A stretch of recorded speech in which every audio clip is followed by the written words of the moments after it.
శివాయ, ఓం నమ శివాయ, ఓం నమ శివాయ. శ్రీశైల మల్లికార్జున పరమరమ ఆశీస్సులు మీ అందరికీ ఉండాలని కోరుకుంటూ 8వ తారీఖు నుంచి 14వ తారీఖు దాకా వార ఫలాలను చూద్దాం. తులారాశి వారికి ఎలా ఉంటుందో చూద్దాం. తులారాశి వారికి ఏ పని అనుకున్నా, ఏ కార్యక్రమాలు అనుకున్నా కొంత అనుకూలంగా ఉండే అవకాశం కలిగి ఉంటారు. వృత్తిపరంగా సక్సెస్ రావడానికి అవకాశం కలిగి ఉంటారు. కొత్త ప్రయత్నాలు ఏదన్నా చేసినా డెవలప్మెంట్ ఉండే అవకాశం కలిగి ఉంటారు. కొత్త పనుల విషయాల్లో కొంత క్లారిటీ వచ్చే అవకాశం కలిగి ఉంటారు. నిర్ణయాల విషయాల్లో మంచి ఆలోచన వచ్చే అవకాశం కలిగి ఉంటారు. కొత్తగా నిర్ణయాలు ఏదైనా చేద్దామన్నా, చేయాలనుకున్నా కూడా డెవలప్మెంట్ ఉండే అవకాశం, సక్సెస్ రావడానికి అవకాశం కలిగి ఉంటారు చెప్పవచ్చు. ప్రయత్నాలు ఏదైనా చేసుకున్నా కూడా యోగాన్ని ఇవ్వడానికి అవకాశం కలిగిస్తాడు. వృత్తిపరంగా పేరు ప్రతిష్టలు ఉండే అవకాశం కలిగి ఉంటారు. కొత్తగా ఏదైనా చేద్దాం అనుకున్నా, చేయాలనుకున్నా కూడా సక్సెస్ రావడానికి, డెవలప్మెంట్ రావడానికి అవకాశం కలిగి ఉంటారు. నూతనంగా ఏదన్నా పనిచేసే విషయాలు కానీ ఏదన్నా కూడా డెవలప్మెంట్ ఉండడం కానీ కొంత అనుకూలమైన ఫలితాలు ఉండడానికి అవకాశం కలిగి ఉంటారు.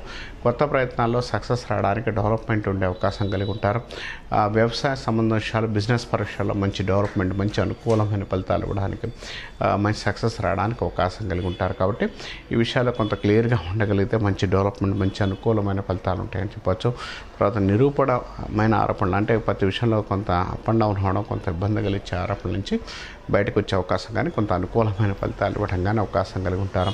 స్త్రీ పరంగా మంచి అనుకూలమైన ఫలితాలు ఉంటాయని చెప్పచ్చు. మీరు ఇష్టపడ్డ వ్యక్తిని కానీ, ఇష్టపడ్డ వ్యక్తితో రిలేషన్ బాగుండే అవకాశం, డెవలప్మెంట్ ఉండే అవకాశం, సక్సెస్ రావడానికి అవకాశం కలిగి ఉంటారు. ఆ విషయాలు కొంత క్లారిటీగా ముందుకు వెళ్ళగలిగితే ఈ రాశి వారికి చాలా అనుకూలంగా ఉంటుంది. చాలా డెవలప్మెంట్ ఉండే అవకాశం కూడా